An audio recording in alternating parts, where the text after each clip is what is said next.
Baik, kita mulai. Assalamualaikum warahmatullahi wabarakatuh. Selamat siang, teman-teman. Alhamdulillah, kita bertemu lagi di materi hukum pajak pertemuan ke-6. Ini jam rawan, saya yakin ya. Jam enak-enaknya tidur, tapi harus belajar. Mudah-mudahan bisa bertahan gitu ya di dalam pembelajaran ini, apalagi yang akan kita pelajari hukum pajak ya. Saya mau share screen-nya dulu. Ya, saya share screen. Bentar ya, teman-teman ya. Ya, share-nya di sini aja. Jadi untuk pertemuan ke-6 ini kita akan pelajari tentang pajak internasional ya. Sebelumnya teman-teman sudah belajar tentang asas-asas perpajakan, sudah belajar tentang teori-teori perpajakan, sudah belajar tentang kepatuhan pajak ya, dan berbagai materi-materi yang bersifat teoritis dan filosofis tentang pajak ya. Jadi memang belum langsung masuk ke dalam definisi praktek perpajakan. Nah, sekarang ini sudah lebih sudah lebih mendalam. Kita akan masuk ke yang namanya di pertemuan ke-6 ya, pajak internasional ya. Pajak internasional.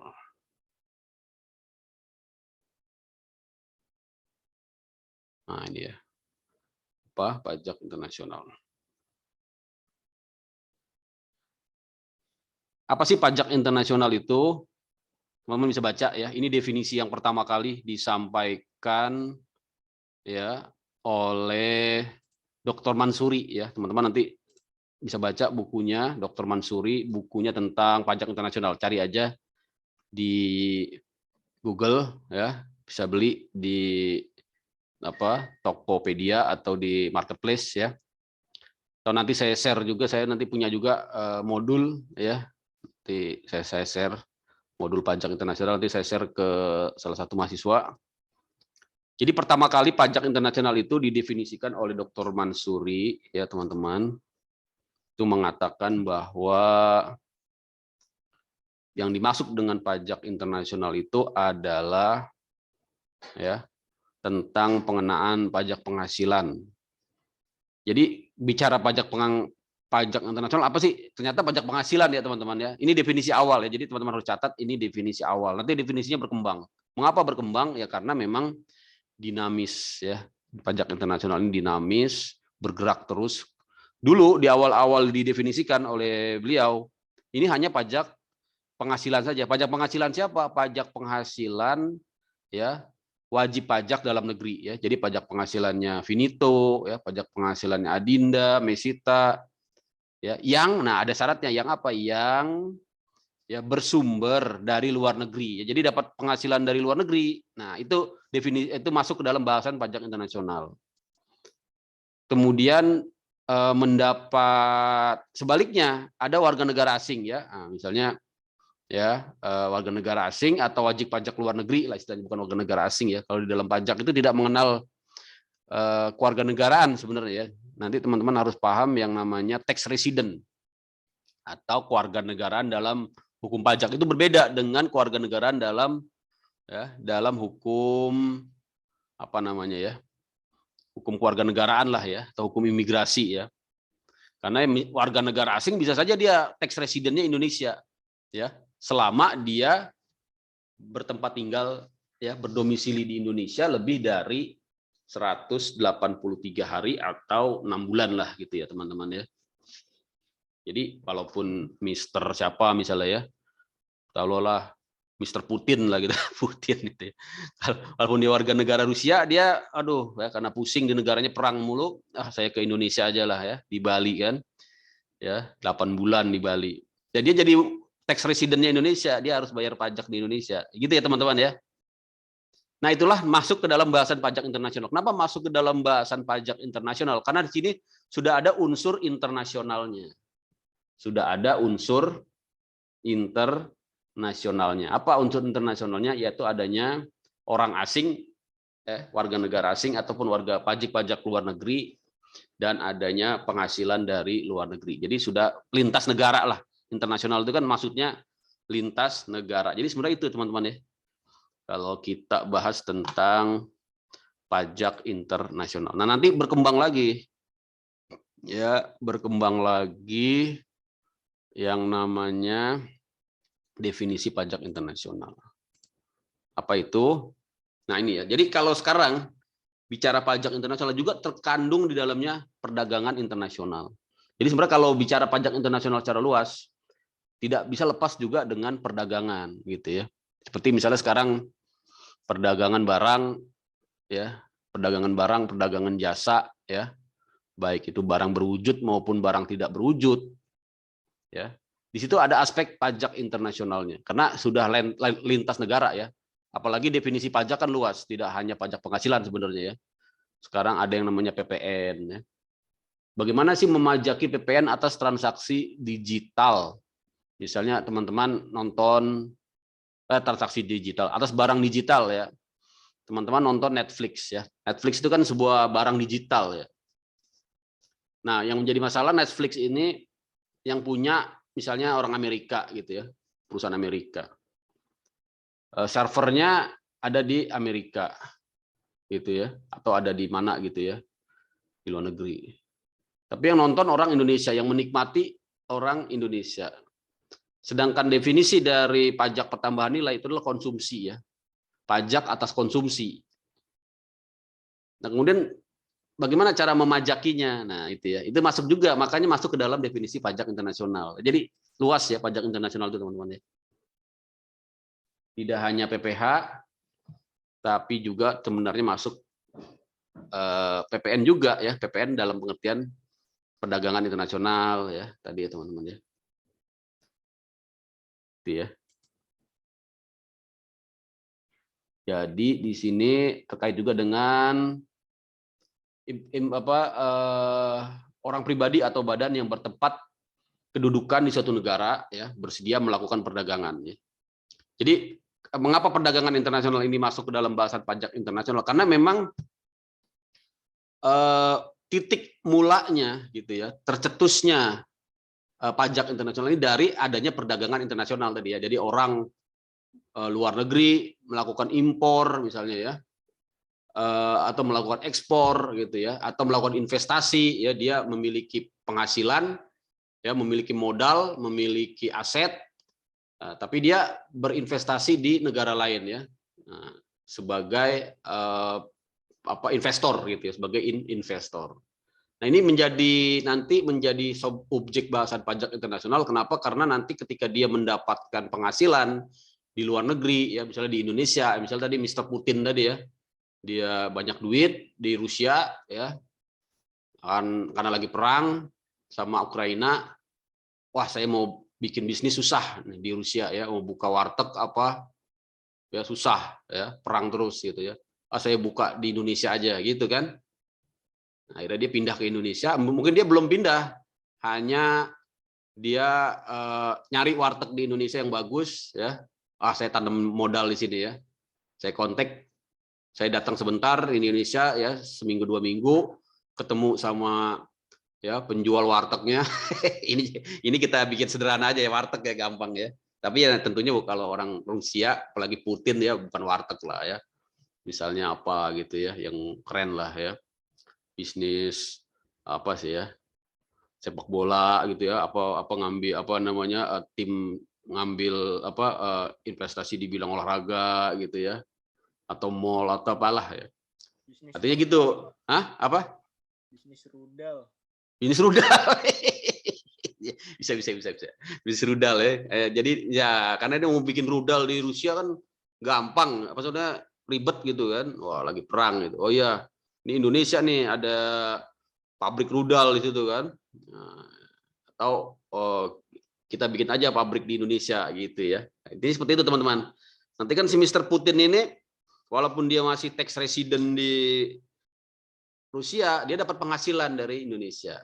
Nah, sekarang bagaimana cara memajaki penghasilannya? Nah, itu ya. Itu nanti menjadi bahasan pajak internasional. Kenapa kok harus internasional? Kan urusan pajak pakai undang-undang lokal aja. Pakai undang-undang PPH.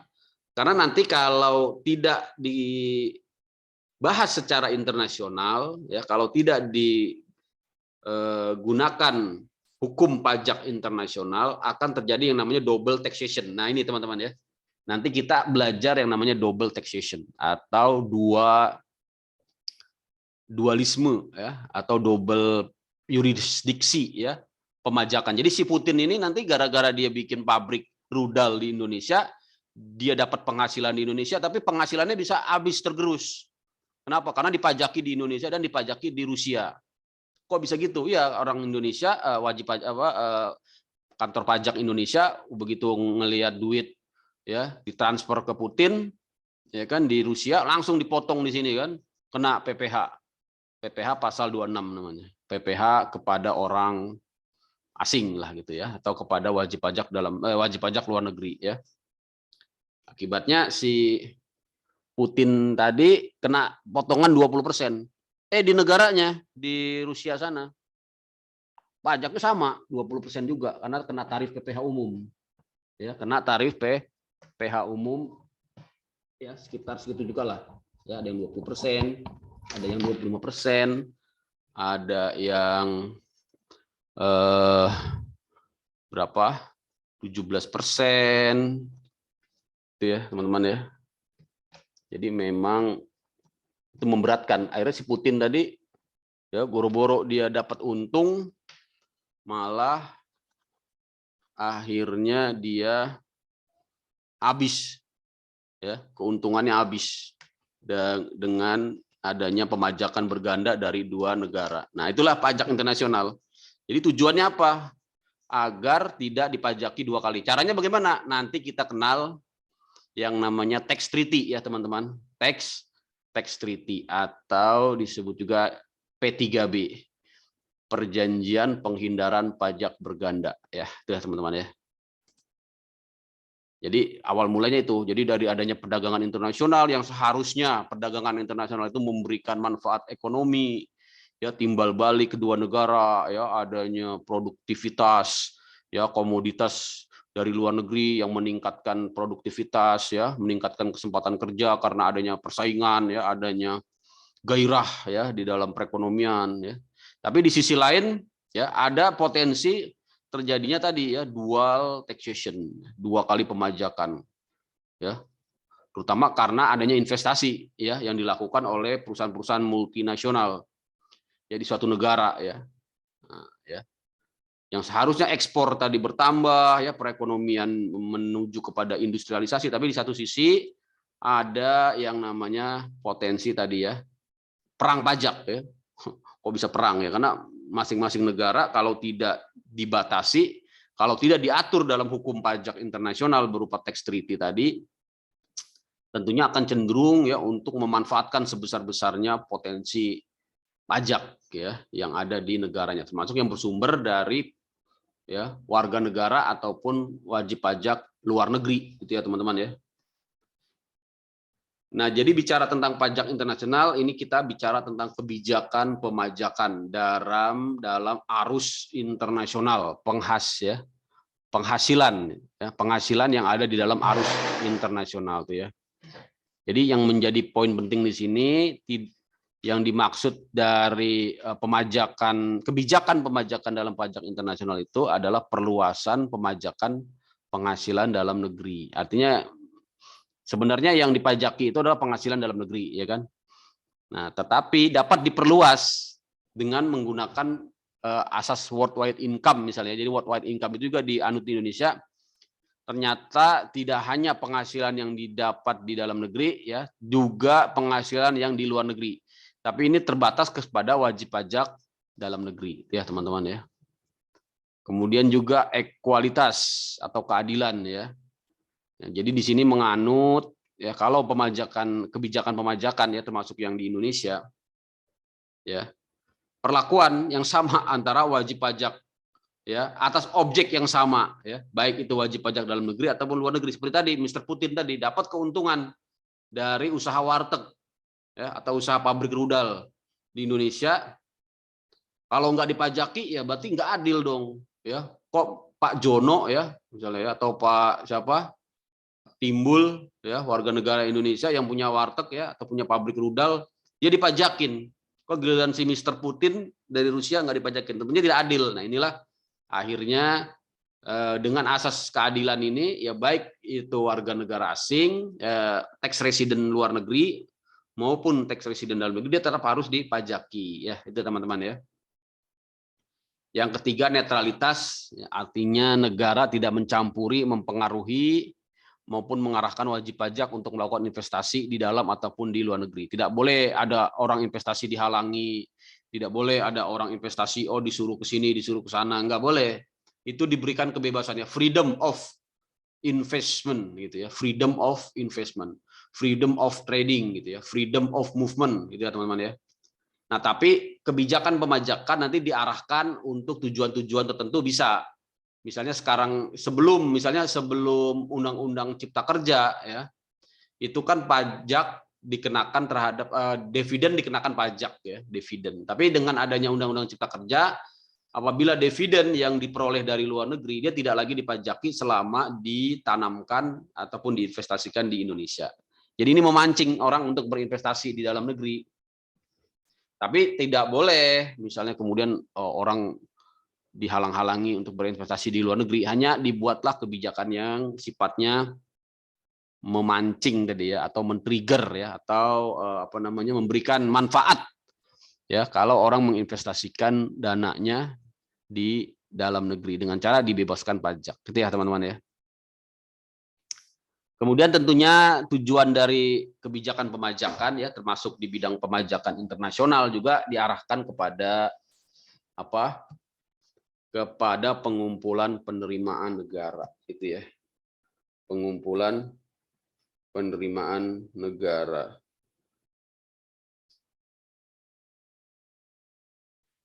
Ya teman-teman ya.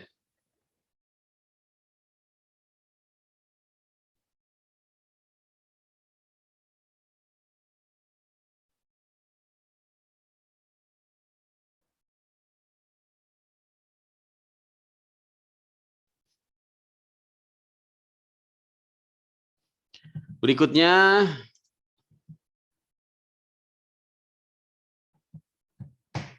prinsip perpajakan internasional. Ini yang perlu teman-teman pahami ya dari perpajakan internasional, karena tadi dapat menimbulkan apa? Dapat menimbulkan sengketa ya, atau menimbulkan perang pajak ya. Perang pajak itu maksudnya dua negara itu saling berebutan ya sumber pajak, saling berebutan sumber pajak dari satu subjek ya. Misal tadi Mr. Putin ya, diperebutkan karena banyak duit ya dari pabrik rudal, diperebutkan pajaknya oleh Indonesia tentunya ya, karena sebagai negara yang tempat Mr. Putin bikin pabrik rudal, dan juga tentunya diperebutkan juga potensi pajaknya oleh Rusia ya, yang juga merupakan tempat tinggalnya Mr. Putin ya. Nah, bagaimana cara menjembataninya ya? Di sini ada prinsip perpajakan internasional, intinya adalah suatu negara tidak boleh ya, ataupun tidak akan ini maksudnya seharusnya nggak boleh gitu ya, tapi memang ada juga negara yang kelewatan gitu ya. Seharusnya suatu negara itu tidak boleh memaksakan diri untuk mengenakan pajak atas penghasilan yang tidak mempunyai pertalian apapun dengan negara tersebut ya. Nah, kalau tadi Indonesia dengan Rusia sebenarnya masih bisa ya, karena Indonesia hubungannya dengan lokasi bisnis ya, lokasi sumber penghasilan ya, atau disebut juga dengan asas sumber. Sedangkan Rusia menggunakan yang disebut dengan asas kewarganegaraan ya, atau asas bukan asas sumber. Kalau Rusia pakai asas domisili ya, karena Mr. Putin berdomisili di Rusia. Tapi karena tarifnya besar-besar tadi ya, yang satu tarifnya 20%, yang satu lagi tarifnya juga 20% misalnya ya. Masa si Mr. Putin bisa kena pajak 40%, gede banget gitu ya. Gede banget, kecuali Mr. Putinnya ikhlas. Oh ya udah nggak apa-apa lah. Saya mau hobi bayar pajak, nggak apa-apa. Tapi kan jarang orang yang begitu ya. Kalau bisa ya bayar sekali aja, kenapa sih di sini kena, di sana kena gitu ya. Udahlah kalau gitu caranya, saya nggak mau lah bikin ya pabrik rudal di Indonesia ya. Akhirnya dia nggak jadi mau investasi di Indonesia. Itu juga akan menghambat perekonomian ya. Itu baru rudal, belum yang lain nanti ya.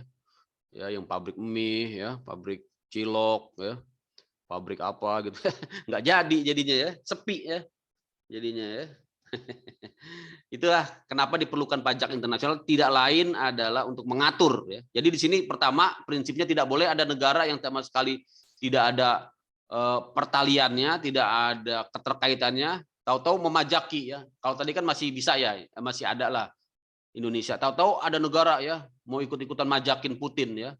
Misalnya Amerika ya, karena Putin ini diketahui diklaim oleh Amerika, oh Putin ini harus saya pajakin. Kenapa? Karena dia ya banyak melakukan kunjungan ke negara saya gitu ya.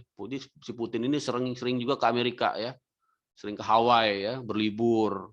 Dihitung-hitung kok sudah lebih dari misalnya hukum Amerika ya mengatakan kalau orang itu sudah lebih dari taruhlah 90 hari ya atau 180 hari di negaranya, dia menjadi wajib pajak saya gitu ya. Nah, dia bisa aja ya Amerika bikin peraturan. Ini misal ya.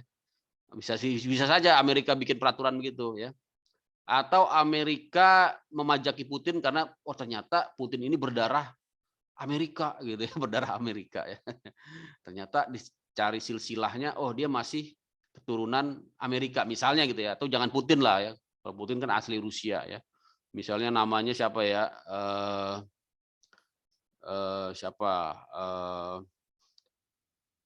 George Bush lah, George Bush ya. Pokoknya Mr. John lah gitu ya. Mr. John kebetulan tinggal di Rusia. Oh ternyata dia warga negara Amerika gitu ya. Nah, tiba-tiba Amerika mengeluarkan undang-undang, dan ini memang benar ya, kalau yang ini yang benar. Memang sudah ada undang-undangnya di Amerika sendiri mengatakan setiap warga negaranya harus ya, membayar pajak dan menjadi wajib pajak Amerika ya, tidak peduli dimanapun mereka berada dan dimanapun sumber penghasilannya dihasilkan. Akibatnya tadi ada 3 negara kan, ada 3 negara yang Mr. Udin. Kalau Mr. Udin kayaknya nggak ada yang merebutin itu ya, biarin aja adalah. Ini Mr. John ya, lain ya, Mr. John tadi ya. Jadi Amerika majakin ya, misalnya tarifnya 10% atau berapa ya, atau 15%. Ya, Rusia juga majakin ya, terbit nanti tagihan pajak buat Mr. John ya. Indonesia juga ya majakin juga, akhirnya 3 negara. Nah ya, kan kasihan ya Mr. John ini ya, bisa stres dia nanti ya, bisa frustasi. Jadi itu ya, seharusnya tadi tidak boleh ada negara yang ikut-ikutan memajaki tapi tidak memiliki pertalian. Nah, kebanyakan negara-negara di dunia ya menggunakan prinsip teritorial ya. Jadi prinsip teritorial itu apa? Penghasilan yang bersumber di suatu negara dikenakan pajak tanpa memperhatikan tempat kedudukan penerima penghasilan. Jadi ini prinsip teritorial nih ya sama dengan prinsip sumber lah gitu. Jadi di mana kalian berdagang, di mana kalian berusaha, disitulah kalian bayar pajak gitu ya. Di mana bumi dipijak, di situ langit dijunjung, bukan. Di mana kita dapat duit, di situ kita bayar pajak. Ya, dapat duitnya dari Indonesia, ya bayar pajaknya di Indonesia dong gitu ya. Ini awalnya begini ya, awalnya harusnya, tapi kan tidak semua negara seperti ini. Ya, misalnya Indonesia pun memperluas ya, tidak hanya menggunakan prinsip teritorial tapi juga menggunakan prinsip yang disebut worldwide income ya, worldwide income. Artinya penghasilan dari seluruh ya dunia, baik yang dari dalam negeri maupun yang dari luar negeri itu harus dipajaki menjadi penghasilan yang terkena pajak di Indonesia apabila yang memiliki adalah wajib pajak dalam negeri. Itu ya teman-teman ya. Berikutnya, nah ini ya tadi ya. Mengapa hukum pajak ini penting? Karena adanya hambatan investasi kalau tidak diatur di hukum pajak. Di dalam hukum pajak internasional tadi ya, negara-negara tidak sama sistemnya. Ada yang menggunakan sistem kewarganegaraan, tadi seperti Amerika ya, tidak peduli dimanapun lokasinya ataupun sumber penghasilannya, selama dia warga negara Amerika, dia harus bayar pajak, dia harus store pajak, dia harus lapor pajak ke Amerika gitu ya. Dan ini akan menjadikan kerugian buat si wajib pajak itu sendiri maupun negara-negara yang terkait ya, misalnya tadi Mr. John tadi ya, Rusia ya, tentunya rugi loh, kok dia tinggal di Rusia, berdomisili di Rusia ya kan, makan minum di Rusia, istilahnya apa, buang hajat di Rusia gitu ya. Kok bayar pajaknya ke Amerika? Oh, nggak mau dong. Gitu. Indonesia juga gitu. Oh, dia udah bikin warteg ya, bikin rudal di sini, ya kan, nyampah, ya kan, buang limbah, ya kan, pabrik rudal. Kalau warteg kan udah buang sampah, ya kan, make jalan, ya kan, ke pasar, ya kan, dapat, ya kan, subsidi, ya, premium, ya, minyak goreng, bayar dong pajak di sini, gitu kan.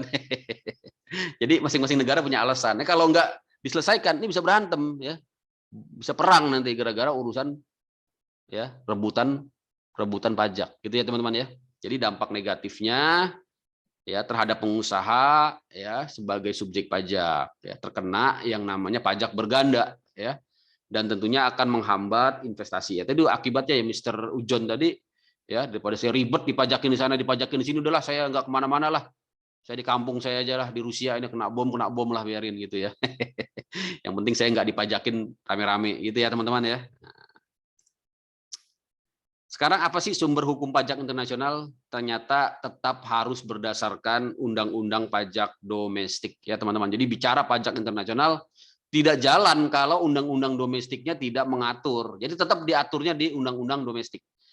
Di Indonesia tentunya di undang-undang pajak penghasilan, undang-undang PPH ya. Misalnya mengatur tentang bagaimana memajaki orang luar negeri. Oh, orang luar negeri tidak perlu lapor pajak SPT ke Indonesia, tapi setiap dia dapat penghasilan, dia dipotong yang namanya PPH pasal 26. Jadi PPH pasal 26 itu kita lihat di undang-undang PPH pasal 26 ya.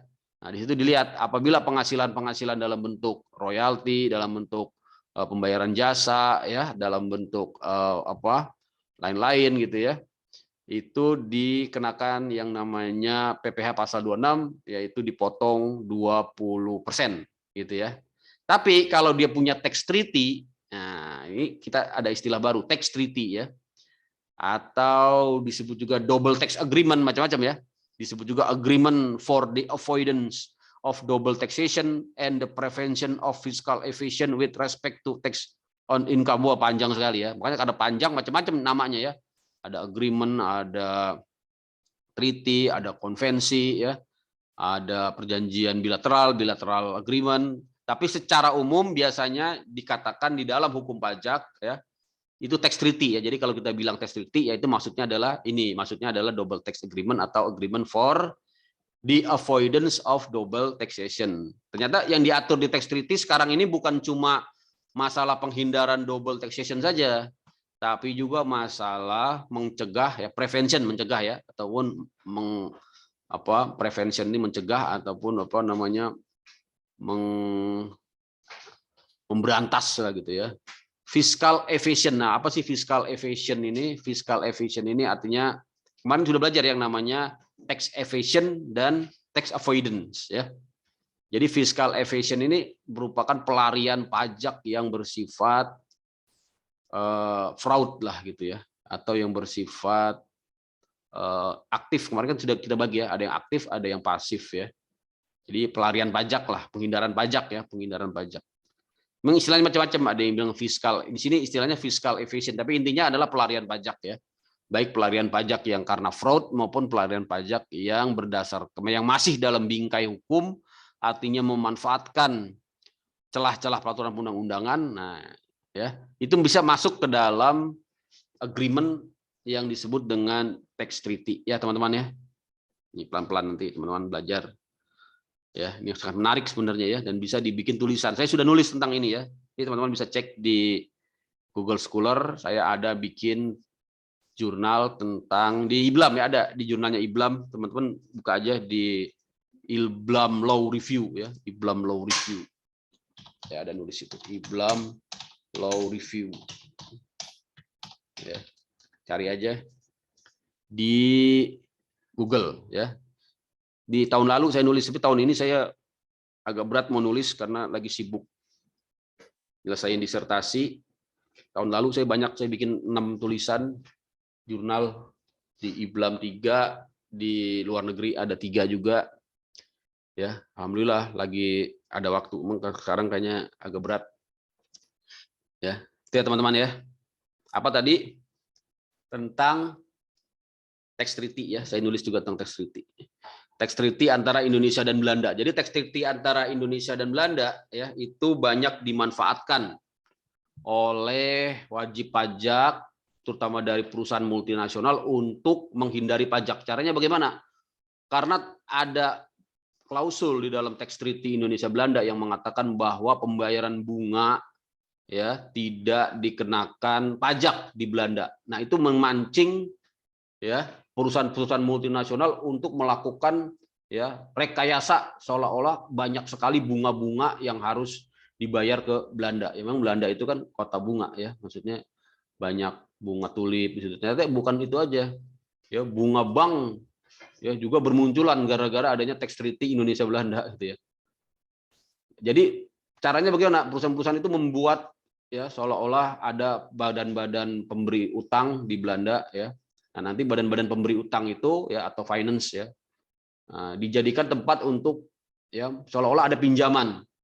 Tujuannya apa? Memunculkan bunga ya, pinjaman padahal itu uang-uang dia juga sebenarnya, tapi dibuat seolah-olah ada pinjaman. Nanti menghasilkan bunga. Bunganya ini dibikin besar ya, tidak wajar. Nah, biaya bunga ini pertama menjadi pengurang penghasilan, yang kedua tidak dikenakan pajak penghasilan bagi yang menerimanya gitu ya teman-teman ya, sehingga pembayaran bunga ini menjadi sarana untuk tadi melarikan pajak ya. Jadi teman-teman belajar yang namanya ya BEPS ya, BEPS ya. BEPS ini BEPS ya, BEPS ya, BEPS, Base Erosion ya, and Profit Shifting. Jadi and Profit Shifting ya. Jadi merupakan cara untuk melarikan pajak yang biasa dilakukan oleh perusahaan-perusahaan multinasional ya, Base Erosion and Profit Shifting ya. Jadi profit shifting ya atau base erosion. Nah, kalau model menggunakan bunga tadi itu masuknya kemana? Masuknya ke base erosion apa profit shifting? Ya, kalau profit shifting itu kan penghasilannya di shift ya, di shift itu digeser ya. Digeser ke negara yang tarifnya rendah ya, itu biasanya mekanisme untuk ya tax haven biasanya negara-negara tax haven. Teman-teman masih ingat misalnya Panama Papers ya, misalnya yang terbaru apa ya yang dari bocoran WikiLeaks itu kan melibatkan juga nama-nama besar di Indonesia yang dia itu ketahuan melakukan penghindaran pajak dengan cara tadi ya tax haven itu ya, tax haven ya teman-teman ya. Itu masuk ke definisi profit shifting. Kalau base erosion tadi ya, dia memunculkan biaya-biaya yang sebenarnya diada-adakan sehingga adanya biaya mengakibatkan penghasilan seolah-olah menjadi kecil, bahkan merugi. Jadi ada perusahaan kok rugi tahunan ya, 10 tahun rugi. Oh, tapi kok bosnya kok tajir terus ya. Perusahaannya rugi ya, tapi kok jalan terus ya. Nah, ini kan menjadi pertanyaan. Itu bagian dari hukum pajak internasional kalau itu kaitannya dengan penghasilan yang bersumber dari lintas negara ya teman-teman ya. Ini menarik sebenarnya.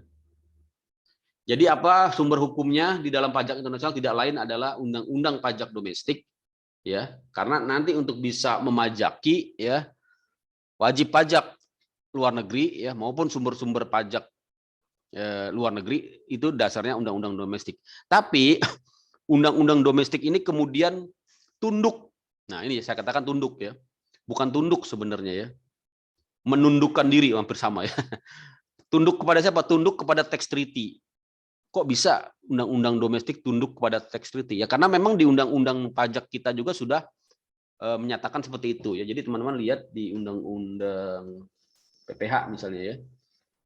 Memang memberikan menyatakan bahwa penghasilan yang bersumber dari tax treaty ya itu pemanfaatan tax treaty itu menjadi pengecualian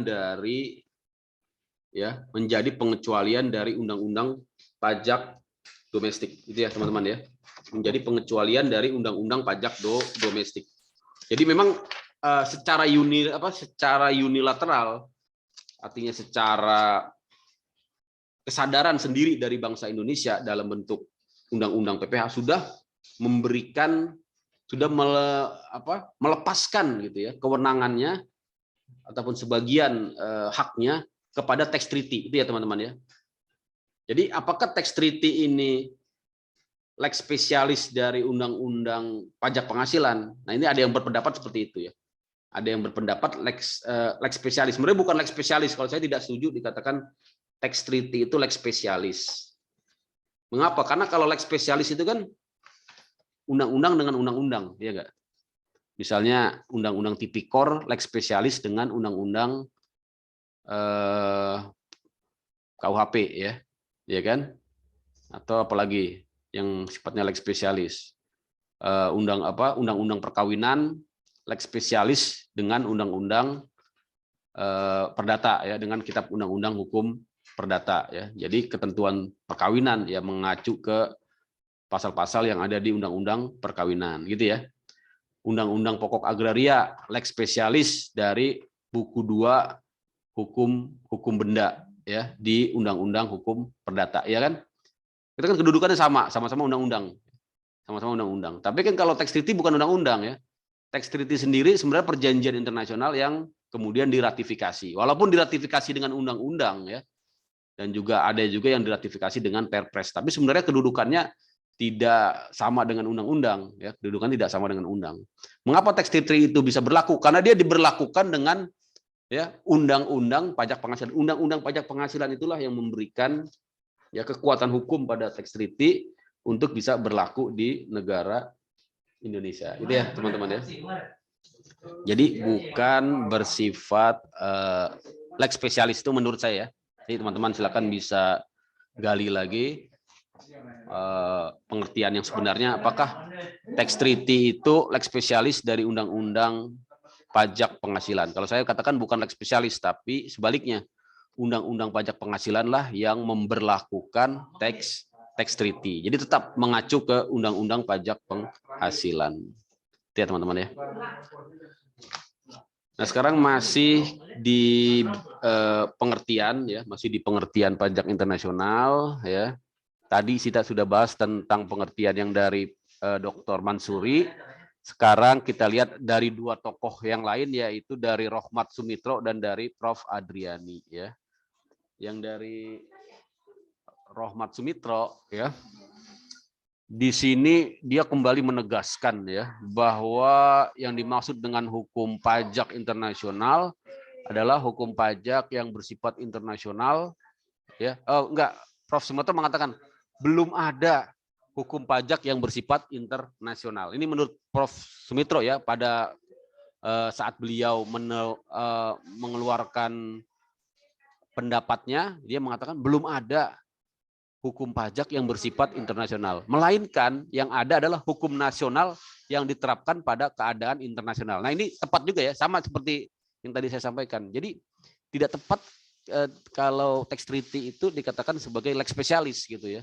Nah, karena pemberlakuan tax treaty itu tetap berdasarkan hukum nasional, itu ya teman-teman ya. Pemberlakuan tax treaty itu tetap berdasarkan hukum nasional. Nah, jadi tidak lain dan tidak bukan bahwa pemberlakuan tax treaty itu dilihat dari definisinya Prof. Rohmat Sumitro adalah hukum nasional yang diterapkan pada keadaan internasional. Maksudnya apa? Penerapan pasal-pasal KUHP, Undang-Undang PPH terhadap keadaan internasional. Keadaan internasional itu maksudnya apa?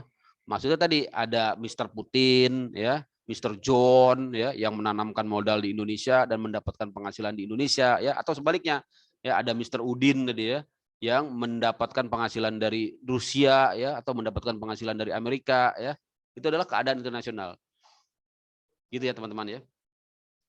Nah lebih detail lagi, Prof. Adriani di sini merinci ya definisi dari pajak internasional itu ke dalam 3 jenis ya, ke dalam 3 jenis subjek ya ataupun objek pengaturan. Pertama, pemajakan terhadap orang luar negeri ya. Jadi ini sudah lebih detail lagi. Kedua, peraturan-peraturan nasional untuk menghindarkan pajak berganda.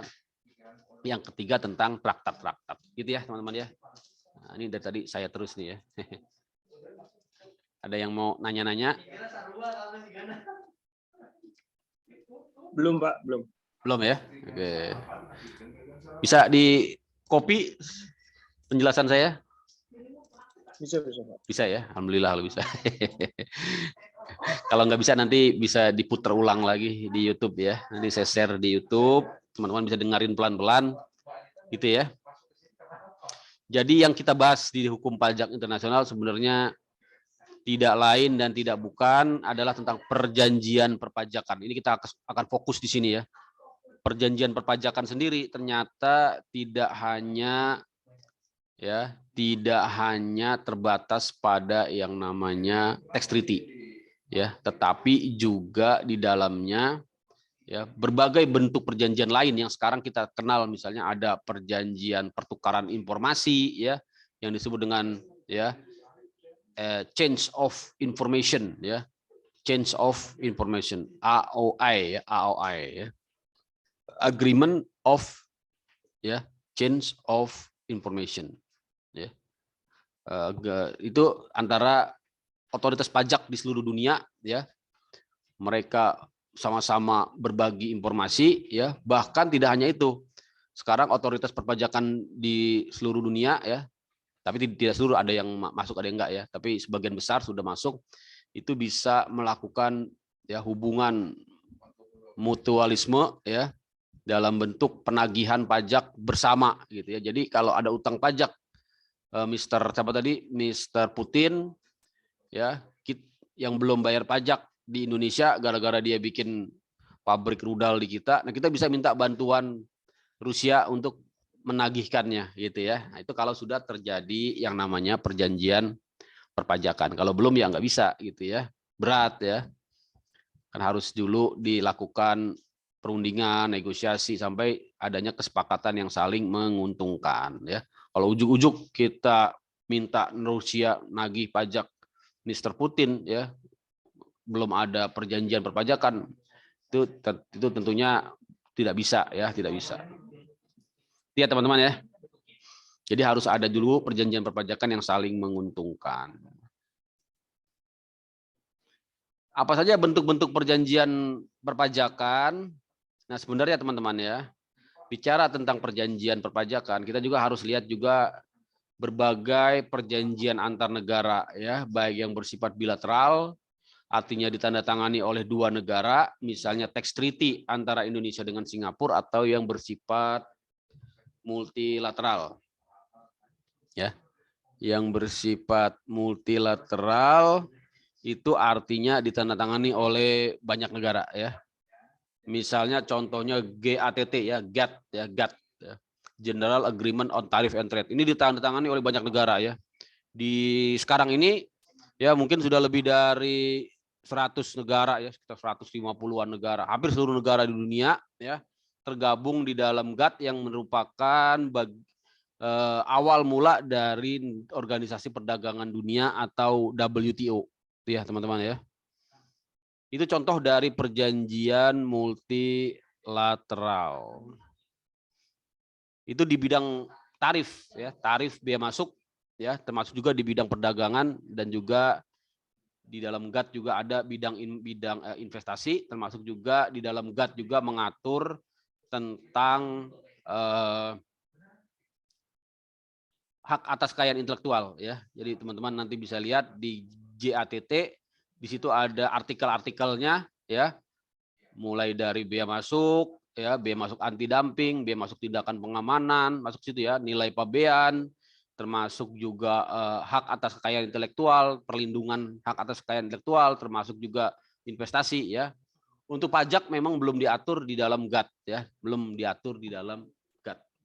Tapi ini contoh aja perjanjian yang bersifat multilateral ya. Apalagi contoh perjanjian multilateral, teman-teman ada yang bisa memberikan contoh selain GATT? Perjanjian multilateral apa aja? Coba saya tanya ya. Yang ada di depan saya aja nih. Coba Aziza mana? Aziza Ismalita. Ada nggak Aziza Ismalita? Masih nyimak nggak nih? Kalau sudah di alam yang berbeda. Maksudnya lagi mimpi. Mana nih Aziza nih? Halo. Halo, halo, halo. Tes, tes, tes. Wah, kayaknya sedang menikmati tidur siang. Saya juga ngantuk sebenarnya nih ya. Coba yang lain siapa? Coba Fatma Lestari, ada nggak? Halo, halo, halo. Fatma Lestari, coba bisa jawab.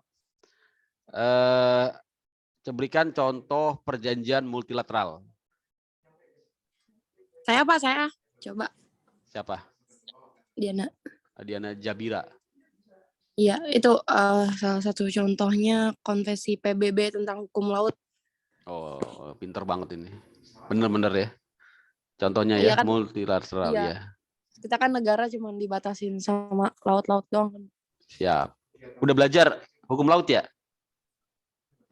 Pernah semester 1 apa 2 ya, Pak? Ingat-ingat lah gitu ya. Oke. Ada Pernah lagi yang nggak sih? lain? Belum ya? Ilmu negara sama saya bukan ya, ilmu negara. Bukan, Pak Bukan. Gunawan.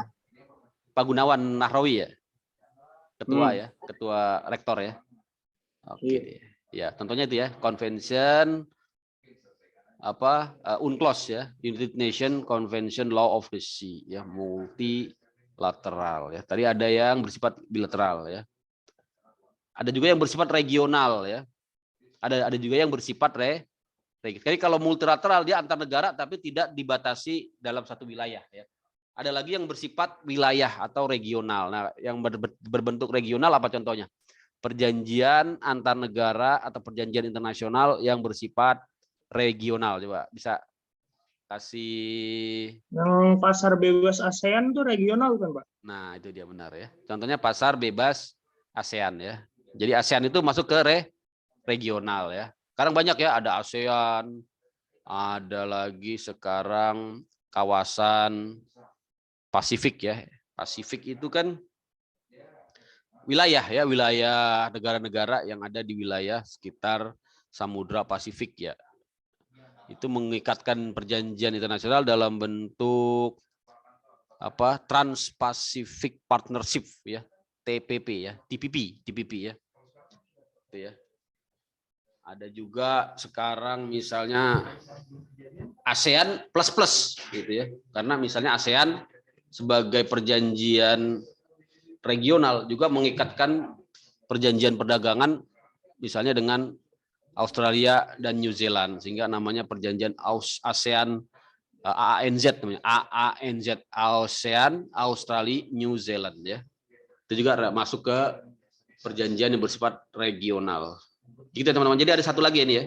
Bilateral, multilateral dan regional ya. Kalau unilateral itu bukan perjanjian, itu satu negara aja ya. Satu negara namanya unilateral.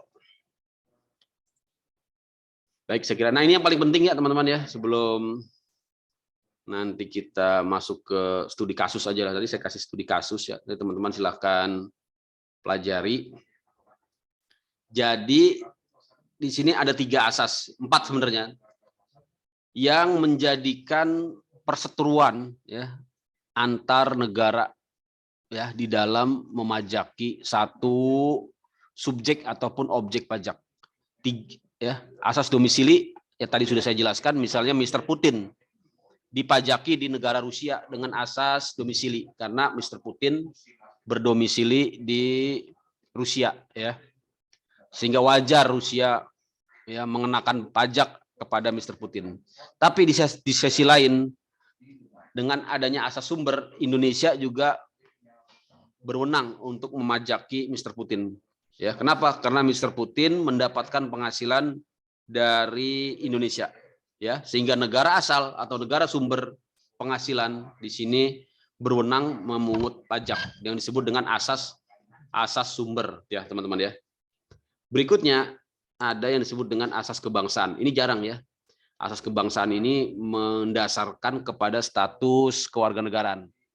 Ya dapat saya sampaikan misalnya adalah Amerika tadi ya, contohnya Amerika, Kanada ya, beberapa negara lain ternyata Filipina juga masuk ya, menggunakan asas kebangsaan. Indonesia tidak ya. Jadi Indonesia tidak menggunakan asas kebangsaan.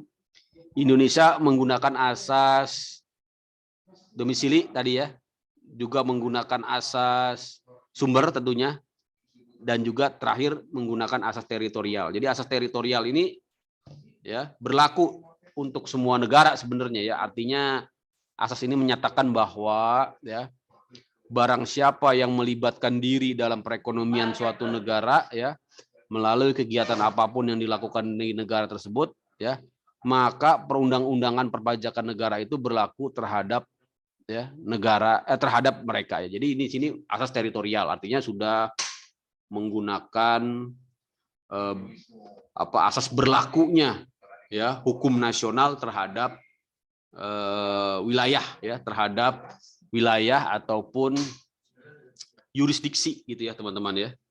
Nah, ini memang asas yang berlaku secara umum ya, dimanapun suatu yurisdiksi ya, dimanapun suatu teritorial, dimanapun suatu wilayah, dia akan tunduk kepada hukum yang diterapkan, hukum yang berlaku ya di teritori ataupun wilayah tersebut gitu ya. Jadi ketika ada suatu kapal misalnya ya memasuki wilayah Indonesia, maka dia tunduk kepada hukum yang ada di Indonesia ya. Baik itu hukum pidana ya, termasuk juga tentunya hukum-hukum publik lainnya gitu ya. Misalnya kecuali ya memang ada pengecualiannya di dalam hukum internasional ya. Misalnya ketika kapal tersebut ya posisinya ya belum masuk ke dalam teritorial, artinya masih di laut bebas atau masih di zona ekonomi eksklusif ya, atau masih di wilayah zona zona tambahan ya. Di situ yurisdiksi negara berbeda ya. Tidak sepenuhnya hukum publik bisa diterapkan, hanya hukum-hukum publik di bidang perekonomian ya. Misalnya kalau di zona ekonomi eksklusif ya ada kapal yang ketahuan nangkap ikan di situ, maka dia dikenakan ya hukum perairan, hukum hukum tentang illegal fishing yang ada di negara tersebut ya. Misalnya di Indonesia ya, misalnya ada kapal di Laut Natuna ya, atau sekarang diklaim sebagai Laut Cina Selatan ya, itu sudah di luar teritorial Indonesia, tapi masih di dalam zona ekonomi eksklusif. Kalau dia melakukan fishing, illegal fishing, ya, dia dapat dilakukan tindakan ya dalam bentuk penangkapan, termasuk juga tentunya ya diadili di wilayah hukum Indonesia. Itu teman-teman. Tapi kalau dia hanya melanggar pidana umum ya, misalnya ya melakukan pencurian di atas kapal ya, bahkan ada pembunuhan ya, pidana-pidana umum, maka di situ sebenarnya berlaku hukum yang ada di dalam kapal atau hukum sesuai dengan bendera kapal ya. Itu teman-teman harus paham ya. Itu nanti teman-teman pelajari di hukum laut internasional ya. Tapi pada umumnya ya, kalau dia sudah masuk ke wilayah teritorial, ya wilayah teritorial itu artinya perbatasan suatu negara ya. Kalau dia di darat jelas perbatasannya ya, yaitu batas darat ya. Ada pintunya, biasanya ada pintu gerbangnya ya, ada tapal-tapal batasnya, ada patok-patoknya ya, ada pos-pos penjagaannya. Tapi kalau di laut ini yang agak sulit ya, karena di tengah-tengah laut itu menggunakan tentunya posisi GPS ya. Kalau kapal ya dia harus lihat ya posisinya masuk di mana ya, 12 nautical mile dari garis pantai terluar. Nah, dia sudah masuk ke wilayah teritorial dan di situ sudah berlaku ya hukum publik secara penuh, hukum pidana ya, hukum keuangan negara ya, hukum lain-lainnya ya. Gitu ya teman-teman ya. Pak. Siap. Saya pengen nanya Pak, tadi Boleh. ada asas sumber ya Pak, terus juga ada asas teritorial. Kan sumber itu kan berarti dari sumbernya itu kan Pak, dari sumber, memungut pajak atas suatu penghasilan negara asal, tanpa memandang subjek pajak. Nah kalau asas teritorial itu kan di tempatnya gitu ya Pak, di mana dia mendapat penghasilan, itu bedanya di mananya Pak? Ya hampir sama bener ya. Saya juga memandang dua asas ini sebenarnya hampir sama ya. Cuma ini penekanannya aja berbeda. Kalau asas sumber, penekanannya pada sumber penghasilannya, sumbernya. Tapi kalau asas teritorial ini lebih kepada berlakunya ya hukum, ya berlakunya hukum di dalam suatu wilayah. Ya, ini kemudian kalau terkadang gini ya, Mas Finito ya, sulit juga untuk menerapkan asas sumber sehingga diterapkanlah asas teritorial. Misalnya untuk jenis-jenis penghasilan yang tidak jelas sumbernya dari mana, kok bisa tidak jelas? Ya misalnya tadi itu ya, menikmati Netflix, ya orang Indonesia ya pesen Netflix, berlangganan Netflix. Oke, dia warga negara Indonesia. Oke, dia memiliki tax resident Indonesia. Tapi dia nontonnya di Hawaii, gitu ya. Bisa aja kan? Dia pakai ID dia, ya kan? Bayar ke Netflix Amerika. Netflix di mana ya? Amerika apa Hong Kong lah gitu ya. Dia nontonnya ya di Hawaii, nontonnya di Singapura. Itu sulit untuk menerapkan asas sumber ya. Nah, akhirnya pakai yang namanya asas teritorial jadinya ya. Jadi kenapa pakai asas teritorial? Karena dianggap ada Netflix ini ya. Memang sulit ya, semua akhirnya sulit ya. Sulit untuk menentukan sumbernya, bahkan sulit juga untuk menentukan teritorialnya ya. Makanya untuk transaksi seperti ini ya akhirnya awalnya kalau kita lihat memang pemajakannya, terutama pemajakan PPN-nya ya, itu kan akhirnya menggunakan mekanisme elektronik ya. Jadi dilihat misalnya gini, Netflix itu kalau mau bisa beroperasi di Indonesia ya dia harus bayar PPN gitu kan. Nah nanti undang-undang hukum kita mengatakan kalau dia tidak bayar PPN atau tidak mau memungut PPN, maka nanti jaringannya ya websitenya gitu ya ataupun tayangannya itu diblokir gitu kan, diblokir oleh Kominfo. Nah, jadi itu sudah melibatkan unsur hukum-hukum yang bersifat teritorial gitu ya, teritorial. Jadi dibatasin gitu ya. Jadi dari mulai internet providernya ya kan sudah dibatasin karena tidak mau memungut pajak gitu ya, Finito ya.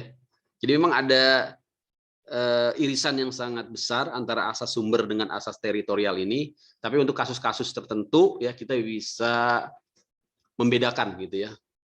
Apakah ini asas sumber ataukah asas teritorial? Pertanyaannya bagus sekali. Ini berarti menyimak dengan sangat berarti siap. Maaf Pak, berarti ada perluasan gitu ya Pak, kan sekarang juga kayak dalam sistem perdagangan lah gitu kan sekarang udah kayak ada Shopee sekarang yang kita bisa beli, ada eBay, betul. kita bisa beli barang-barang Amerika, berarti pajaknya jadi memang asasnya diperluas, betul sekali ya. Seperti Indonesia sendiri, seperti yang saya katakan, tidak bisa lagi kita menganut teritorial ya, karena menentukan teritorial itu artinya kan asas sumber lah contohnya. Asas sumber itu sulit ya.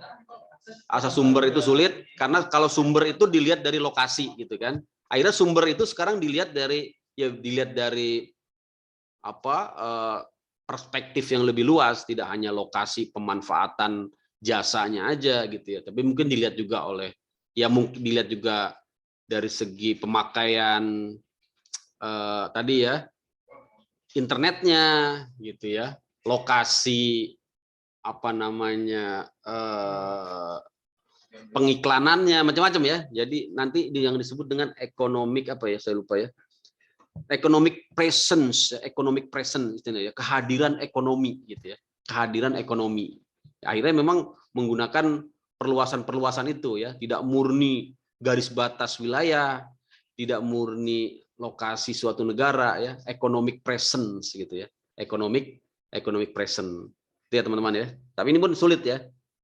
Akhirnya kan kita lihat banyak juga tadi ya kayak perusahaan-perusahaan penyedia barang digital ya, misalnya Netflix, Spotify, itu memang sulit juga ya ketika kita memaksakan ya. Tapi kalau sudah tadi menggunakan unsur hukum teritorial ya, artinya tadi ya misalnya oke lah kalau Anda tidak mau menyetor pajak ke negara kami, ke negara Indonesia, ya sudah Netflix kami blokir. Nah kalau sudah gitu kan dia kelepek-kelepek ya kan.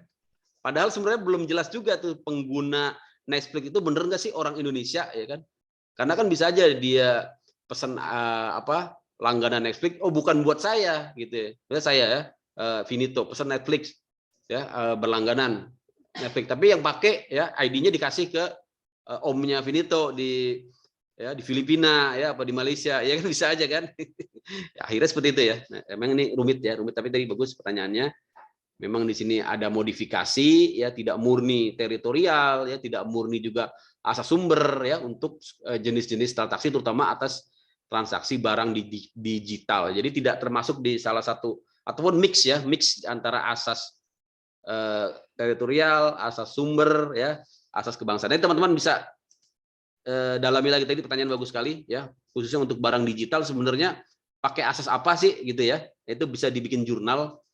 Nanti kalau teman-teman tertarik di bidang hukum pajak ya, asas apa yang dikenakan untuk memajaki PPN ya, PPN-nya terutama ya, barang digital. Itu baru PPN-nya. PPN itu kan sebenarnya pajak konsumsi ya. Nanti kita belajar di sesudah UTS ya. PPN itu sebenarnya pajak konsumsi yang dikenakan terhadap konsumen. Tapi ini konsumennya nggak jelas. Ya kan? Belum tentu orang yang berlangganan dengan ID Indonesia dia mengkonsumsi di Indonesia, belum tentu ya kan. Akhirnya menggunakan perluasan, tidak menggunakan lagi asas sumber untuk PPN ini ya, tapi juga menggunakan asas-asas yang lebih luas lah gitu ya. Begitu juga dengan PPH. PPH ini kan yang dipajaki subjeknya, perusahaannya, artinya si Netflix-nya ya, atau si Amazon-nya ya, atau si perusahaan-perusahaannya itu ya.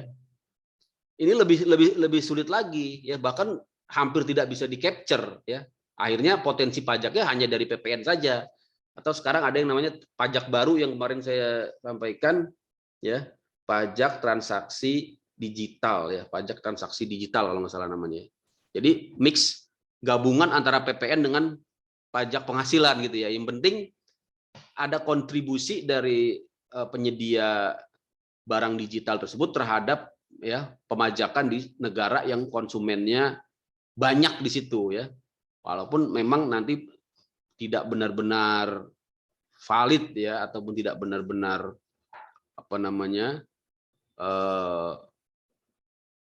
benar-benar sesuai dengan asas teritorial ataupun asas sumber sebagai asas pemungutan PPN. Jadi PPN ini memang harusnya menggunakan asas sumber ya, atau asas teritorial karena dia merupakan pajak konsumsi.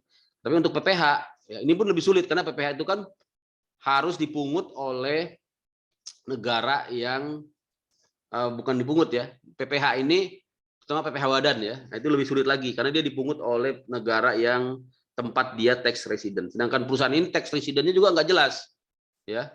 Nah, dia menempatkan residennya, menempatkan lokasinya di negara-negara yang tadi tax haven ya, tax haven, sehingga definisi dari domisili pun diperluas ya, macam-macam juga variasinya ya. Seperti Irlandia misalnya ya, mendefinisikan domisili itu adalah untuk perusahaan-perusahaan yang didirikan di Irlandia dan didirikan oleh warga negara Irlandia. Jadi kalau ada perusahaan Finito bikin perusahaan di Irlandia, tapi Finito warga negara Indonesia, Finito tidak akan dipajaki perusahaannya di Irlandia. Itulah kebijakan Irlandia. Oh enak dong, iya, karena emang itu yang tujuannya Irlandia seperti itu. Karena enak, orang berlamai-lamai bikin perusahaan di Irlandia. Misalnya Apple ya, Apple tuh punya warga negara Amerika ya. Karena dia tahu Apple tidak memajaki perusahaan yang didirikan di Irlandia oleh warga negara selain Irlandia, nah, maka dia bikin di sana. Akhirnya tidak dipajaki di Irlandia. Jadi asas domisilinya juga berbeda. Jadi mix antara asas domisili dengan asas kewarganegaraan. Itu ya, Benito ya. Jadi memang keempat asas ini tidak murni berdiri sendiri, tapi bisa mix ya, bisa bervariasi, bercampur ataupun beririsan, gitu ya. Pelan-pelan ya, Bang, ini agak rumit. Nanti kalau tertarik bisa lihat di YouTube saya banyak menerangkan tentang pajak internasional ya, atau tentunya dari sumber-sumber lain. Atau nanti teman-teman bisa fokus menulis tugas akhirnya di bidang pajak internasional. Makasih, Pak. Siap. Saya mau tanya, Pak. Jelas ya? Pak, saya mau tanya. Oh boleh. Izin Pak. Rafli ya. Iya. Saya mau tanya yang tadi bahkan kata Bapak kalau PPN itu kan ya buat konsumen gitu. Saya mau untuk pajak, misalnya kan suatu perusahaan itu dipajakin gitu kan. Nah, terus kalau misalnya kayak restoran, orang makan kan bayar pajak juga gitu, ada PPN-nya kan. Nah, itu jalan masuknya pajak, maksudnya ketika orang makan, PPN-nya itu langsung masuk ke negara atau masuk ke perusahaan dulu? Maksudnya siap. Dia dibayarkannya melalui perusahaan atau otomatis masuk ke negara gitu Pak? Karena kalau misalnya dia masuk ke perusahaan dulu, menurut saya nih Pak, sama aja perusahaan itu kalau tidak ada ininya yang berbeda, jalur yang berbeda, ya sama aja perusahaan itu otomatis memanfaatkan dari PPN itu bisa aja gitu Pak. Nggak ada jalur yang berbeda gitu. Makasih Pak. Nanti kita belajar PPN ya, khusus di pertemuan keberapa ya PPN. Tapi ini pertanyaannya mau saya jawab juga lah, karena udah telanjur ditanya ya. PPN kita di pertemuan habis UTS lah ya, khusus bahas tentang PPN satu pertemuan. Jadi benar yang dikatakan oleh Afriandi tadi, khusus untuk PPN memang tidak langsung dibayar oleh konsumen. Walaupun dia namanya pajak konsumen, dia tidak langsung dibayar oleh konsumen. Makanya PPN itu disebut pajak tidak langsung ya, disebut pajak tidak langsung. Kenapa dia dikatakan pajak tidak langsung? Karena tadi tidak langsung dibayar ke kas negara oleh konsumen. Jadi ketika Rafliandi makan di restoran, sebenarnya kalau restoran itu bukan PPN ya istilahnya ya. Selama ini dikenal sebagai PPN, tapi sebenarnya bukan PPN, dia istilahnya pajak daerah ya, pajak daerah, pajak restoran namanya. Tapi memang kalau di billingnya tertulis PPN karena memang definisi yang umum di masyarakat namanya pajak itu PPN gitu ya. Jadi kalau teman-teman baca secara hukumnya, pajak yang dari makan di restoran itu namanya pajak restoran ya. Pajak restoran, yaitu pajak atas ya makanan, minuman yang dijual di restoran. Itu dikenakan pajak daerah ya. Sedangkan PPN-nya bebas, PPN-nya bebas, tapi kena pajak daerah ya, yaitu pajak restoran. Tapi di masyarakat dikenal dengan PPN saja. Nah, untuk sistem pemungutannya itu namanya sistem tidak langsung ya. Mengapa sistem tidak langsung ya? Karena untuk efektivitas ya. Karena tidak mungkin ya setiap kita makan kita langsung bayar PPN ke kas negara, nggak mungkin. Akhirnya benar tadi dikolek dulu ya, dikolek dulu, nanti dikumpulkan, diakumulasi dalam jangka waktu 1 bulan. Nah, bulan berikutnya si pengusaha namanya pengusaha kena pajak ya. Jadi kalau omset sudah di atas 4,8 miliar itu sudah wajib ya menjadi pengusaha kena pajak. Ini jadi moral hazard juga, jadi modus juga. Akhirnya orang mecah ya, memecah usahanya biar nggak di atas 4,8. Dia samarkan, dia bentuk lagi ya. Tapi kalau ketahuan nanti bisa kena juga. Jadi intinya kalau dia sudah menjadi pengusaha kena pajak, dia harus memungut PPN. Caranya bagaimana? Dia naikkan harganya 10% ya. Makanya di billingnya, di invoice-nya fakturnya kita lihat di situ ada ya tagihan pajak ya, include PPN. Makanya kalau kita lihat harga makanan juga kita lihat ini udah include PPN enggak? Ternyata belum ya. Kalau belum ya kita hitung sendiri, berarti tambah 10% nih. Nanti saya bayarnya biasanya makan 50.000, tambah PPN 10%, jadi kena 55.000 gitu ya. Nanti dikumpulin sama pengusahanya ya, di akhir bulan pengusahanya akan menyampaikan ya pelaporan, termasuk juga menyampaikan pembayaran ke kas negara. Nanti ada lagi yang teman-teman bisa pelajari di pelajaran tentang PPN, yaitu yang disebut dengan pengkreditan pajak masukan ya. Jadi kalau pengusaha kena pajak ya, dia tidak menyetorkan seluruhnya dari PPN yang dipungut dari konsumen. Tapi yang disetorkan hanya sebagian saja, dikurangi dengan PPN yang ya dibayarkan ya oleh pengusaha tersebut ketika membeli bahan baku ya, atau membeli barang dagangannya. Jadi yang dibayarkan ke kas negara itu adalah ya, selisih antara PPN yang dipungut ya dari konsumen dikurangi dengan PPN ketika pengusaha itu membayar barang dagangan ataupun bahan baku. Itulah namanya disebut pajak pertambahan nilai ya. Makanya pajak pertambahan nilai yang dikenakan tuh pertambahan nilainya, bukan harga barang totalnya sebenarnya ya.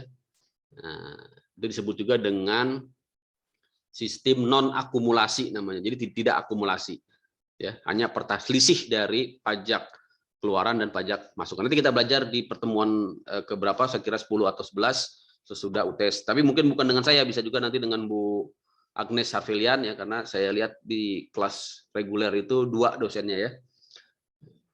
Itu ya, Mas Raffi ya. Kemungkinan penggelapannya sangat tinggi sekali, memang benar.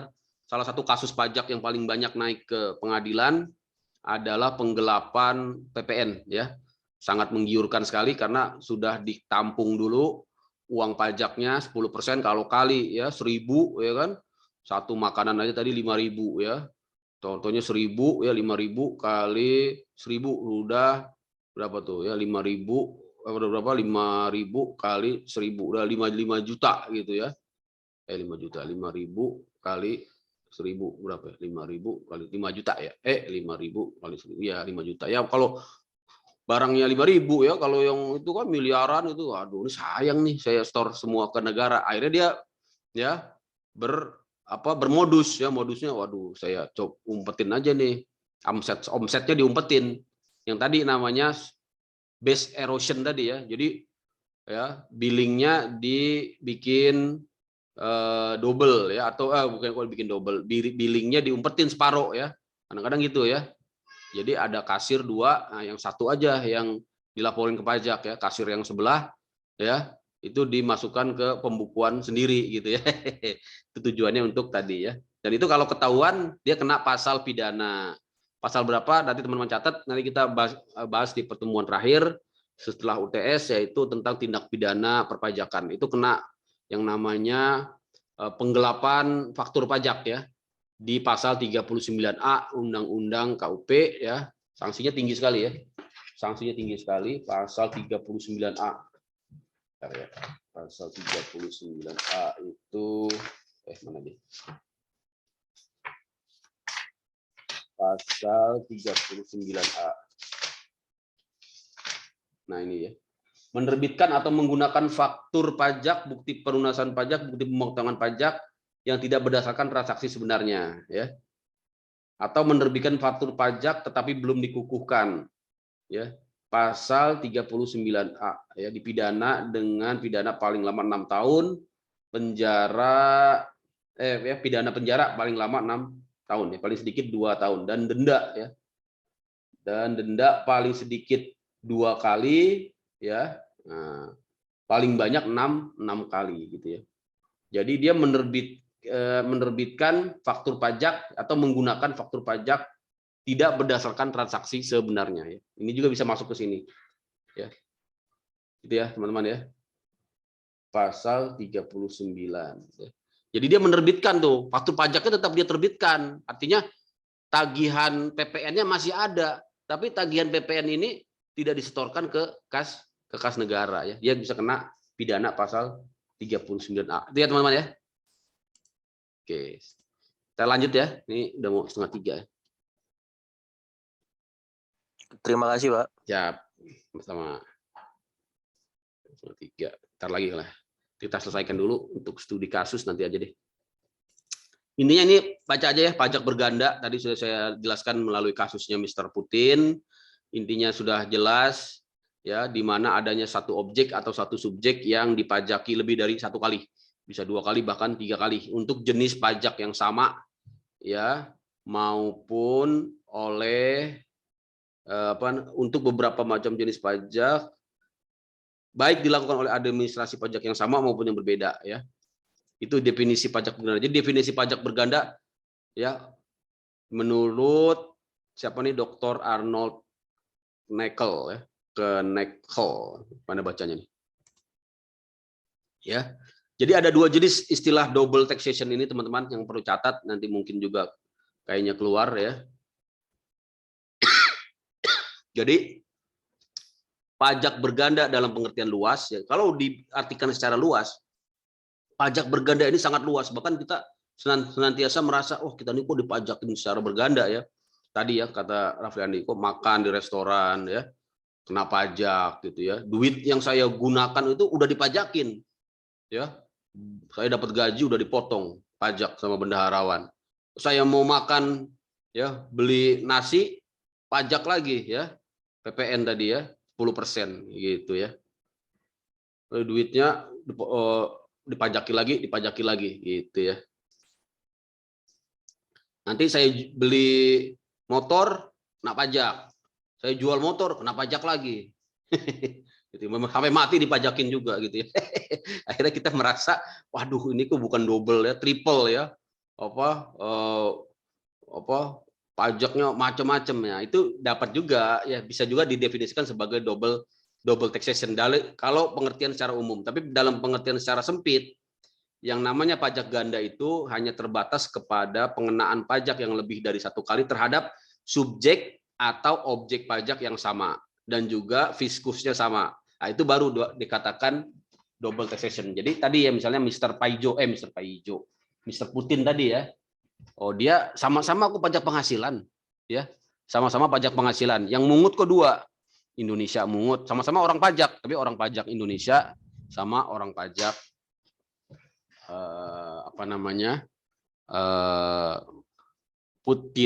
Rusia gitu ya. Fiskusnya sih beda ya, fiskusnya beda. Tapi jenis pajaknya sama ya. Jenis pajaknya sama. Itu juga bisa ya. Ya. Itu dalam pengertian sempit ya, atau dalam pengertian luas tadi ya. Kalau pengertian luas kan fiskusnya bisa beda ya. Jenis pajaknya juga bisa macam-macam ya. Nah, itu memang luas ya, pengertian double taxation ini luas ya. Jadi bisa dikategorikan double taxation, bisa juga dikatakan ya tidak double taxation ya, tergantung tadi dari mana sudut pandangnya. Kalau dari sudut pandang yang luas tentunya ya segala macam bisa masuk ke situ, tapi dalam sudut pandang yang sempit bisa sebaliknya ya. Oh, ini bukan double taxation, ini kan beda. Ini kan pajak Indonesia ya, walaupun sama-sama pajak penghasilan, ini kan pajak Indonesia ya. Anda kan pajak Rusia ya.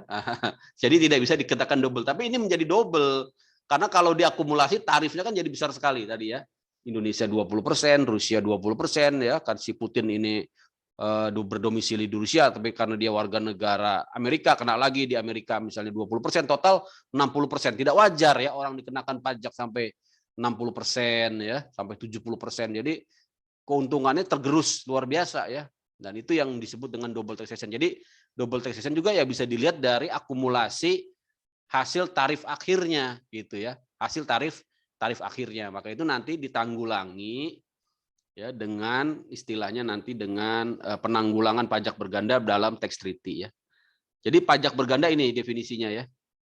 Secara domestik artinya pemungutan pajak lebih dari satu kali terhadap subjek atau objek yang sama yang dilakukan oleh dua atau lebih pelaksana administrasi. Nah, ini sudah masuk ke definisi ini ya.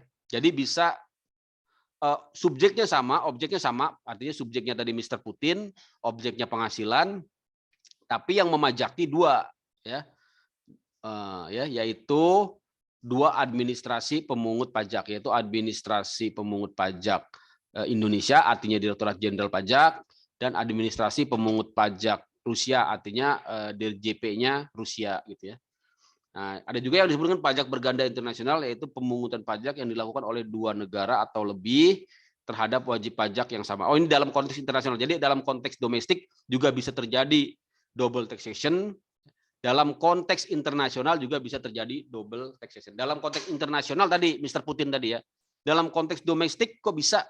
Ya, bisa aja ya. Seperti tadi misalnya masalah makanan tadi ya, masalah makan di resto ya. Bisa saja terjadi double taxation ya, misalnya ini dulu ya, ataupun sebelum adanya regulasi tentang pembagian hak pemajakan ya, itu sesudah dikenakan pajak PPN ya, makanan juga dikenakan pajak restoran. Nah, itu kan double ya, gitu ya teman-teman ya, double taxation ya. Jenis pajaknya memang namanya beda, tapi sebenarnya sama, sama-sama pajak konsumsi ya, cuma yang satu dipungut oleh DJP Direktorat Jenderal Pajak sebagai instansi pemerintah pusat, yang satu dipungut oleh siapa? Oleh pemerintah daerah. Tapi pada hakikatnya dua jenis pajak yang sama. Nah, ini yang tidak boleh terjadi ya. Makanya mengalah Direktorat Jenderal Pajak sebagai pemerintah pusat mengalah dengan berdasarkan pada prinsip otonomi daerah, yaitu memberikan ya perluasan kewenangan kepada daerah termasuk dalam mengumpulkan penerimaan daerah, maka disisihkan ya ataupun dibebaskanlah dari PPN, tapi tetap dikenakan pajak daerah dalam bentuk pajak restoran ya. Itu ya teman-teman ya. Jadi tidak boleh double taxation. Apalagi contoh double taxation yang biasa kita rasakan. Contohnya apa ya? Tadi kan itu ya PPN dengan pajak restoran. Biasanya sih itu ya. Mungkin nanti kalau di kasus saya bisa saya jelaskan misalnya atas pengenaan PPN juga ya. Biasanya memang PPN ya. PPN atas impor. Ini banyak dianggap double taxation juga ya. Terutama PPN atas penyerahan ya barang tidak berwujud keluar daerah pabean. Nah ini agak ribet, pelan-pelan yang dicatat ya. PPN atas penyerahan barang tidak berwujud ke daerah pabean. Jadi ekspor, istilahnya ekspor ya. Penyerahan barang tidak berwujud ke luar daerah. Sorry. Pemanfaatan barang tidak berwujud dari luar daerah pabean. Ya, misalnya gini ya, misalnya teman-teman make software dari luar negeri ya, misalnya antivirus gitu ya dari Intel ya, dari Microsoft gitu ya. Teman-teman pakai antivirus atau pakai OS ya dari Microsoft. Kalau teman-teman itu merupakan suatu perusahaan yang bergerak yang memiliki kewajiban perpajakan, tentunya di situ harus mencatat ya adanya pembayaran ke luar negeri ya kepada penyedia software ya. Entah itu software. Nah, kalau software itu kemudian di mata bea cukai di mata pajak ya, software itu masuk ke dalam barang tidak berwujud ya, barang tidak berwujud yang pemanfaatannya terkena PPN ya. Selain terkena PPN juga terkena PPH ya, terkena PPH pasal 26 kalau lawan transaksinya ada di luar negeri. Nah, di mata bea cukai itu juga dianggap sebagai barang gitu ya, dianggap sebagai barang yang terkena bea masuk dan terkena PPN impor. Nah, ini yang kemudian menjadi double taxation ya. Kalau sekarang belum ya, sekarang memang belum, tapi ini kemungkinannya bisa terjadi. Kalau yang sekarang ini selama tidak ada hardware yang diimpor, maka bea cukai tidak mengenakan bea masuk ataupun PPN impornya gitu ya. Tapi kalau dia ada hardware, baik itu cuma sekedar misalnya flash disk ya ataupun itu sekedar piringan ya, apalagi itu sudah masuk mainboardnya ya, itu nanti dianggap sebagai barang. Jadi bukan lagi barang tidak berwujud ya, sudah dianggap barang walaupun dia mengimpor ataupun mendownload secara terpisah ya, yaitu OS-nya, operating sistemnya ya, karena di mata bea cukai ya antara OS dengan hardware itu tidak satu kesatuan. Jadi tidak mungkin hardware itu dibeli tanpa dilengkapi dengan OS, walaupun OS-nya diimpor ataupun di-download ataupun dibeli belakangan gitu ya teman-teman. Ini jadi subjek pajak berganda. Saya kira itu ya teman-teman, ini memang agak rumit sedikit tapi teman-teman perlu tahu, dan itulah tantangan teman-teman sebagai mahasiswa hukum, belajar yang banyak tentang pajak internasional ini ya. Tentunya saya hanya sekedar memberikan cerita-cerita, gambaran-gambaran ya, karena waktu kita terbatas. Jadi saya harapkan teman-teman belajar sendiri. Ini materinya masih banyak, masih 27 slide ya, kayak teman-teman bisa bacalah ya. Nah, nanti kalau ada pertanyaan silakan dilanjut di tapi ini menarik juga nih ya. Sedikit ya. Jadi tadi kan perselisihan terjadi ya, dispute. Ya, Indonesia mau majakin, Rusia mau majakin, Amerika mau majakin. Nah, sekarang bagaimana cara penyelesaiannya? Tadi sudah ada yang namanya tax treaty. Di dalam tax treaty itu dibagi hak pemajakannya. Oh, Indonesia kita dengan Rusia ya, dengan Amerika atau dengan Rusia aja lah.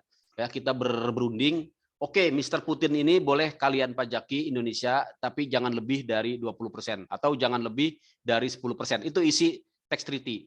Oke, Rusia juga ngalah, saya akan mewajaki Mr. Putin tapi tidak lebih dari 10%. Jadi Indonesia 10%, ya. Kemudian Rusia 10%. Total berapa? 20%. Jadi wajar tarifnya. Nah, itu bunyinya dari tax treaty. Tapi bagaimana kalau tidak bisa diidentifikasi tidak bisa diidentifikasi, tidak bisa diselesaikan, tidak bisa disetujui? Mr. Putin ini sebenarnya tax resident-nya Rusia atau tax resident-nya Indonesia. Kenapa bisa begitu? Karena dibilang Mr. Putin ini berdomisili di Rusia, kok dia seringnya ke Indonesia gitu ya. Dia kok punya anak di Indonesia, dia kok punya istri di Indonesia. Akhirnya ya definisi tax resident-nya menjadi debatable. Nah, inilah harus diselesaikan ya. Walaupun sudah ada tax treaty, terkadang tidak menyelesaikan masalah. Makanya diselesaikan nanti dengan yang namanya resident tiebreaker. Ini teman-teman catat aja ya. Jadi apa itu resident tiebreaker ini? Ya, yaitu suatu ya cara ya mekanisme ya untuk menentukan permasalahan dual resident. Jadi dual resident Mr. Putin. Karena dia apakah benar warga negara ataukah benar tax resident Indonesia atau tax resident Rusia. Caranya bagaimana? Dengan mengidentifikasi yang namanya ya dengan cara menentukan resident ya dengan menggunakan kriteria-kriteria yang bersifat ya hierarki. Yang bersifat hierarki ini maksudnya harus dilihat secara berurutan ya. Pertama dari tempat tinggalnya ya. Tempat tinggal ya. Ternyata tempat tinggalnya 2. Dia punya tempat tinggal di Rusia, punya juga tempat tinggal di Indonesia ya. Si Mr. Putin ini itu susah. Dua-duanya ada. Oke, kita menuju ke kriteria yang kedua. Center of Vital Interest ya, pusat kepentingan. Oh, Mr. Putin ini sama-sama ya sering berkepentingan di Indonesia, sama-sama juga berkepentingan di Indonesia ya. Karena bisnisnya di Indonesia ada, di Singapura, di Rusia juga ada. Ternyata tidak ketemu juga ya. Masih terjadi debatable apakah dia berkepentingan di Indonesia atau berkepentingan di Rusia. Ya, dilihat dari kebiasaannya ya tadi ya. Kebiasaannya dia berdiam diri ya di mana? Ternyata 50-50. Di Indonesia juga sering ya, mondok di Indonesia, nginep di Indonesia, ya di Rusia juga ya. Nah, terakhir baru boleh dilihat ke warganegaraannya. Ya, jadi ya menentukan domisili, menentukan residen pajak ternyata bisa juga dilihat dari kewarganegaraan. Kalau ya kriteria-kriteria yang tadi tidak bisa menentukan kriteria tempat tinggal, kriteria pusat kepentingan, kriteria kebiasaan, ya kriteria barulah digunakan kriteria kewarganegaraan. Itulah teman-teman. Terakhir, kalau sampai juga tidak teridentifikasi, sampai tidak juga bisa ditentukan dia kewarganegaraan pajaknya ada di mana, maka terakhir sekali ya maka digunakan yang namanya mutual agreement ya prosedur ya, mutual agreement prosedur gitu ya. Yaitu harus disepakati karena tidak boleh terus-menerus ya diklaim dua pemajakan atas satu subjek pajak. Gitu ya teman-teman ya. Ini mutual agreement prosedur, mekanismenya dengan cara apa? Dengan cara melakukan permintaan kepada otoritas pajak dari wajib pajak ya untuk menyelesaikan sengketa yang menimbulkan pemajakan berganda ya. Apabila terdapat indikasi tindakan otoritas negara mitra menyebabkan pengenaan pajak yang tidak sesuai dengan P3B. Itu ya intinya apa? Adanya negosiasi, bukan negosiasi ya, adanya kesepakatan lah ya. Kesepakatan tentunya melalui negosiasi ya, melalui negosiasi dan juga melalui perundingan ya, kesepakatan antara siapa? Antara dua otoritas pajak, yaitu otoritas pajak Indonesia dengan otoritas pajak Rusia ya, dan juga melibatkan ya tentunya yang paling penting adalah melibatkan wajib pajak dari masing-masing ya negara. Itu ya teman-teman ya. Ini prosedurnya teman-teman bisa baca. Saya kira itu ya. Terakhir sesudah mendapatkan persetujuan dari mutual agreement prosedur ya, sudah dicapai kesepakatan, maka apabila sudah terlanjur pajak-pajaknya dipungut secara berganda ya baik oleh Indonesia maupun oleh Rusia, maka harusnya dapat digunakan mekanisme pengembalian atas kelebihan pembayaran pajak yang seharusnya tidak terutang. Ya, dia teman-teman ya. Jadi di sini teman-teman kalau nanti mau jadi lawyer pajak ya, terutama untuk warga negara asing ya, untuk wajib pajak luar negeri, teman-teman bisa menggunakan ya mekanisme tiebreaker rule, bisa juga menggunakan mutual agreement procedure apabila masih mendapati adanya ya double tax resident, double taxation terhadap warga negara ataupun klien kita yang dari warga negara ataupun tax resident luar negeri. Saya kira itu ya teman-teman ya. Mungkin tadi saya janji mau ngasih kasus ya. Saya kasih mau cukup apa mau ada kasus nih? Kalau tugas Pak. Tugas ya. Apa ini? Tanggung ya, udah mau lebaran ya. Tugas Iya Pak, lebaran dulu Pak. Lebaran dulu aja ya, oke deh. Jadi untuk sementara belum ada tugas-tugas, masih yang kemarin juga belum saya nilai itu ya, baru berapa orang aja ya. Oke deh, tugas yang kemarin aja dulu, yang masih belum ngerjain ya kerjain aja. Saya kira ini ya, udah mau jam 3, nanti teman-teman bisa simak lagi yang kurang jelas di YouTube, yang saya kira banyak yang ada di alam lain ini ya, walaupun namanya ada di sini. Ya wajar lah, emang kita jam-jam ngantuk ini ya. Saya pun karena dipaksa ngomong aja nih, kalau nggak ngomong saya juga udah ya lagi berawang-awang ya, lagi mimpi di Hawaii. Baik. Terima kasih, saya akhiri ya. Teman-teman yang mau live silakan, saya akhiri. Assalamualaikum warahmatullahi wabarakatuh. Selamat sore, sampai jumpa lagi minggu depan. Minggu depan masih ada sekali lagi ya. Jadi masih ada sekali, alhamdulillah. Jadi lebaran kita langsung UTS. Terima kasih. Assalamualaikum warahmatullahi wabarakatuh. Waalaikumsalam warahmatullahi wabarakatuh. Sama-sama. Terima kasih Pak. Ya, sama-sama.